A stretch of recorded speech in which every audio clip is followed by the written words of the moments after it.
Deus trabalha no turno da noite, capítulo 1. Ele está me tornando mais como Jesus. Romanos 8:29. Porquanto aos que de antemão conheceu, também os predestinou para serem conformes à imagem de seu Filho. Quando nossos filhos eram crianças, eles costumavam passar boa parte do verão na fazenda dos avós em Louisiana. Para dois garotinhos, um verão na fazenda é a coisa mais próxima do céu que se pode obter na terra. Uma das maiores atrações do lugar era a sua extraordinária população de insetos. Você não sabe nada de insetos enquanto não tiver passado um verão em Louisiana. As cigarras zumbem nas árvores nas tardes mormacentas. Frágeis libélulas voam apressadas por sobre as águas do pântano. Aranhas vesgas e de peito penugento se escondem nas sombras. Batalhões de formigas vermelhas e pretas travam combates mortais por trás do estábulo. Mantídeos de aparência extraterrestre se agarram às telas e 1 milhão ou mais de besouros de olhos saltados, multicoloridos, rastejam entre as ervas e a poeira do chão, pedindo para ser capturados num vidro de compota. Jamais me esquecerei do dia em que Ron e Mark entraram correndo pela casa com uma lagarta verde enorme. Eles já estavam arquejando e bufando na mesa da cozinha, com os olhos brilhantes de excitação antes que a porta de tela se fechasse. Enquanto eu me achava ali sentado, tomando limonada, eles colocaram orgulhosamente seu novo refém sob o meu nariz para um exame paternal. "Olhe, pai!" exclamou o pequeno Mark. "Uma borboleta!" "Não, filho", eu corrigi, "não é uma borboleta. Pelo menos não por enquanto. É agora uma linda lagarta." Os dois meninos se recusaram, porém, a ser dissuadidos. Onde será que eles arranjaram esse gênio teimoso? Tinham capturado uma borboleta e ponto final. Não havia explicação possível que os convencesse de que só na hora apropriada ela se transformaria no inseto esvoaçante mencionado por eles.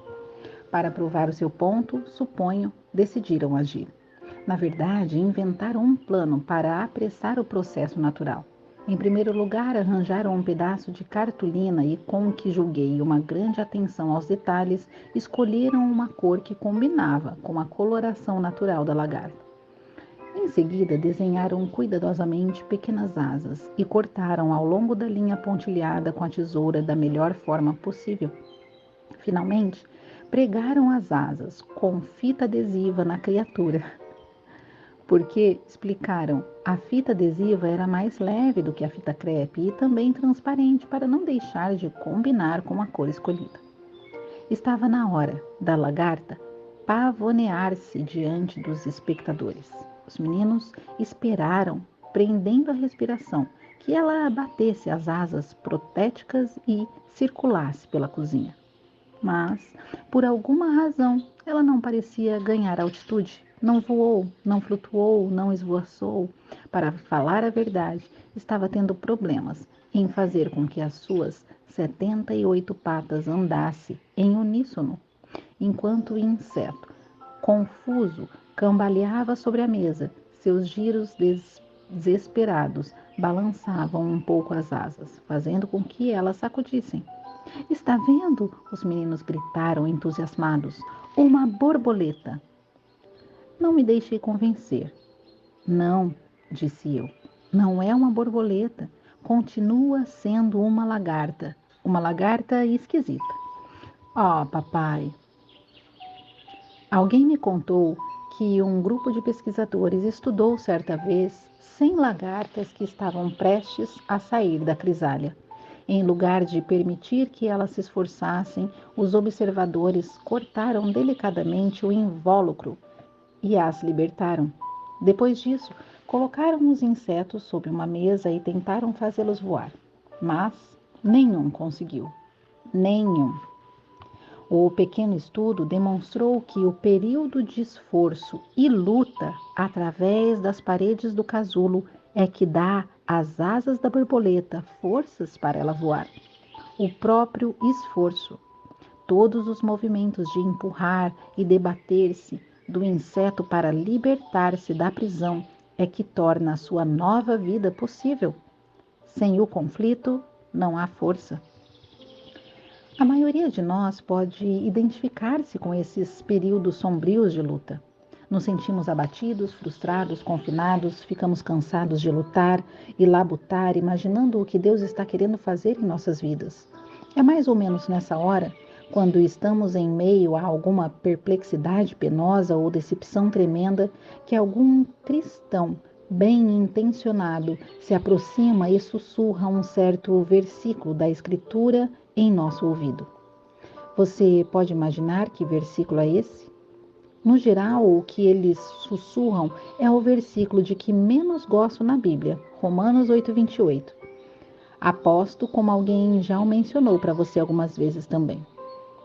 O versículo é: sabemos que todas as coisas cooperam para o bem daqueles que amam a Deus, daqueles que são chamados segundo o seu propósito. Francamente, não quero escutar esse verso quando eu estou sofrendo, não quero ouvi-lo quando estou triste, não quero ouvi-lo quando as circunstâncias puxam o meu tapete e me deixam confuso e desorientado, caído de costas no chão. A verdade é que Romanos 8:28 não passa da metade de um pensamento. Romanos 8:28 não ajuda ou encoraja muito, a não ser que você o ligue com a outra metade do pensamento, que fica em Romanos 8:29. A razão do 28 é o versículo 29. Todas as coisas cooperam desde que você saiba o objetivo dessa cooperação. Nós somos chamados segundo o seu propósito. Mas qual é esse propósito? Então o versículo 29 esclarece: porquanto aos que de antemão conheceu, também os predestinou para serem conformes à imagem de seu Filho, a fim de que seja o primogênito entre muitos irmãos. O que Deus está, então, fazendo em minha vida? O que Ele está fazendo na sua? Ele só pretende uma coisa, uma única coisa. Ele está tornando você e eu mais parecidos com o seu Filho. Ponto final. Ele não está pretendendo fazer 5, 15 ou 27 coisas. Seu propósito não é me tornar um pregador melhor. Seu propósito não é fazer de você um pai, uma mãe, esposa, marido, filho ou filha melhor. O seu propósito não é transformar você na melhor secretária, policial, professor, pedreiro, cirurgião do mundo. Ele não está trabalhando no escuro para lhe dar posição, prosperidade e paz.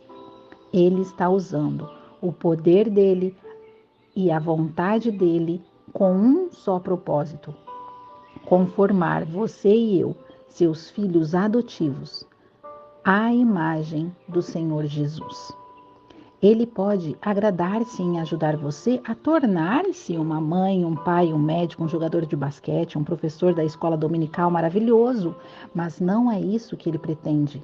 O seu grande objetivo em sua vida, a razão dele deixar você na terra, é torná-lo mais e mais como o Filho de Deus eterno. Se não fosse por isso, por que ele não nos dá um bilhete expresso para o céu no momento em que recebemos a salvação em Cristo? Por que não nos poupa os sofrimentos e pesares? Ele quer que nos tornemos maduros em Cristo, realizados e completos. Como ilustração, você poderia perguntar por que Deus não dominou imediatamente a terra prometida quando os israelitas atravessaram o Rio Jordão. Por quê? Porque havia ainda inimigos a serem enfrentados, porque havia ainda terra não cultivada, porque havia ainda animais selvagens a serem expulsos das matas. Deus sabia então, como sabe agora, que é o exercício da fé e a dependência do seu poder e libertação que produzem maturidade e força em nossas vidas. De fato, é exatamente isso que nos conforma a Cristo. Mostre-me alguém que nunca enfrentou qualquer dificuldade ou oposição e lhe mostrarei alguém cuja vida é apenas superficial. Eu lhe mostrarei alguém que tem um longo caminho a andar em direção à semelhança de Cristo.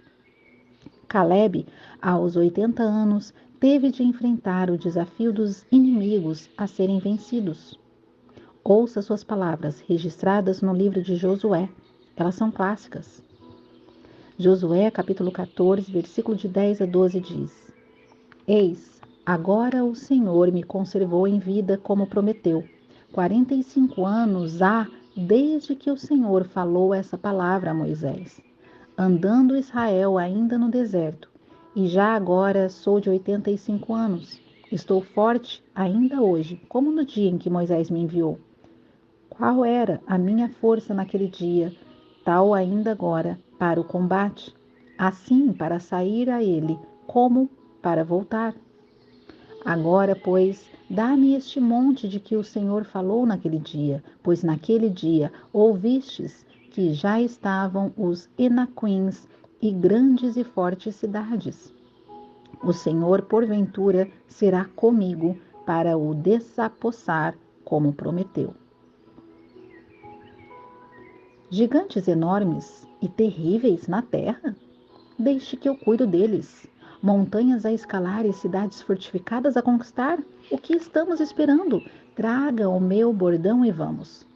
Mesmo na velhice, Deus continua trabalhando com você, trabalhando em você.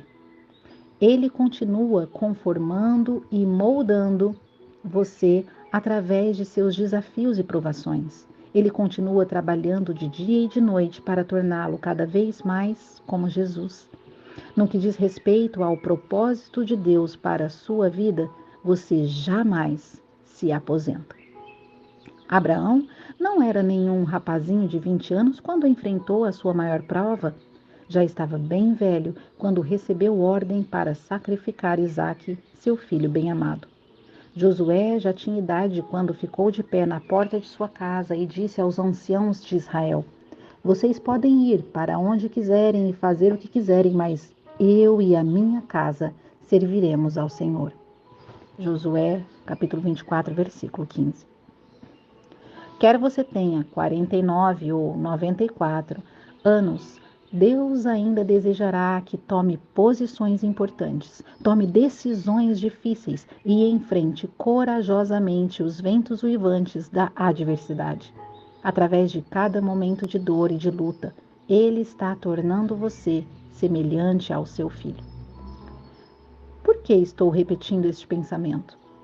Por que não podemos perder a perspectiva? Se você estiver se apegando apenas a Romanos 8:28, pode perder de vista o propósito de Deus. Todas as coisas cooperando para o bem? Como pode ser isso? Não diga tal disparate. O que é bom nessa tragédia? Provações? Ou revés? O que é bom? Se não ler o versículo 29, vai tatear no escuro. Quer você seja jovem ou idoso, um crente recém-nascido ou um santo experimentado, lembre-se sempre que só há uma coisa nas provações pelas quais está passando agora. Deus está trabalhando no escuro e Ele está fazendo uma só coisa. Ele está moldando você para que se assemelhe ao príncipe da paz, a brilhante estrela da manhã. Se não voltar repetidamente à rocha de Romanos 8:29, acabará tendo um colapso nervoso. Ficará desanimado e deprimido.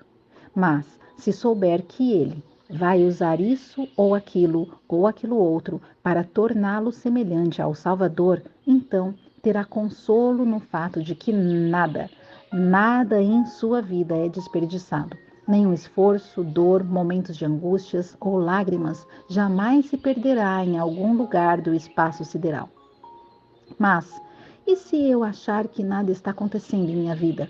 E se não puder ver que Ele está me tornando mais como Jesus? Em algum ponto, você tem que decidir. Posso crer na palavra de Deus? Paulo disse: Sabemos que todas as coisas cooperam para o bem. Sabemos, não achamos, não esperamos, não supomos, não sentimos, nem experimentamos, apenas sabemos. É bom você manter a palavra sabemos em seu vocabulário espiritual. Quando não sentir que Deus está trabalhando no turno da noite por sua causa e se achar tateando no escuro, você vai precisar de algumas coisas gravadas em sua alma.